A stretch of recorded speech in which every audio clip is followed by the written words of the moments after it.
શુક્રવાર તારીખ 5મી જૂન વિશ્વ પર્યાવરણ દિવસ નિમિત્તે સુરત આવી રહેલા વડાપ્રધાન નરેન્દ્ર મોદીના સ્વાગતને લઈને તંત્ર દ્વારા તમામ તૈયારીઓને આખરી ઓપ આપવામાં આવ્યો છે।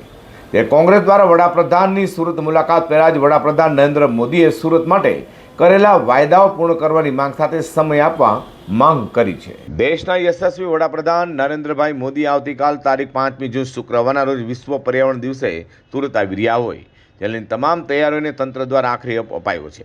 જ્યાં કોંગ્રેસ પણ વડાપ્રધાન નરેન્દ્ર મોદીના સ્વાગત માટે આગળ આવી હોય અને છેલ્લા 12 વર્ષમાં સુરત માટે કરેલા અનેક વાયદાઓ સાથે વર્ષ 2004થી 2024 દરમિયાન સુરતને સિંગાપુર, લંડન અને શાંઘાઈ બનાવવાની કરેલી વાતો સાથે વર્ષ 2013માં સદભાવના પ્રાર્થના સભામાં સુરતને 2200 કરોડ ફાળવાયા હોય તેવા વાયદાઓ અંગે વાતચીત કરવા વડાપ્રધાને સમય ફાળવવા માંગ કરી હતી। જેમ કે સુરત કોંગ્રેસ પ્રમુખ વિપુલ ઉદનાવાલા અને ગુજરાત કોંગ્રેસના પ્રવક્તા નૈસદ દેસાઈ દ્વારા પत्रकार परिषद में बात करी थी। सूरत कांग्रेस हमारे वडाप्रधान को वेलकम करते हैं और उनको याद दिलाते हैं कि जब आप 10 साल पहले आए थे, 14 साल पहले आए थे और हर साल में 1-2 बार आते हो और सूरत को कुछ न कुछ दे के जाते हो, लेकिन जब तक हमारे पास जो रिकॉर्ड है, हमारे पास जो आपके दिए हुए वचन का लिस्ट है, उस लिस्ट के अंदर आपने जो हमें जो दिया है वो कोई चीज़ हमें आज तक नहीं मिली।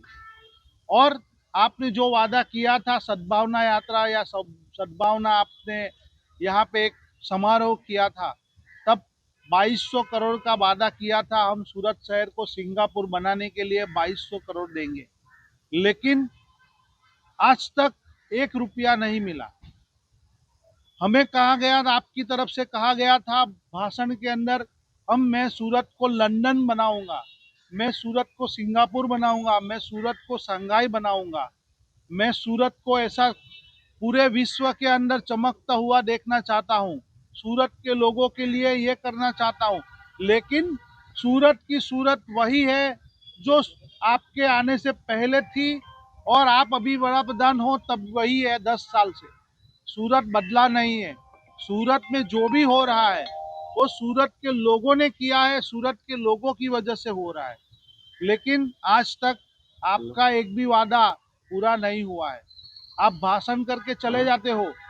इसीलिए हम सूरत के लोगों की वती आपसे एक प्रश्न करना चाहते हैं कि आपने जो वचन दिया है वो कम से कम पूर्ण करिए और हमें आप मौका दीजिए। हमें आपसे बात करनी है सूरत के बारे में।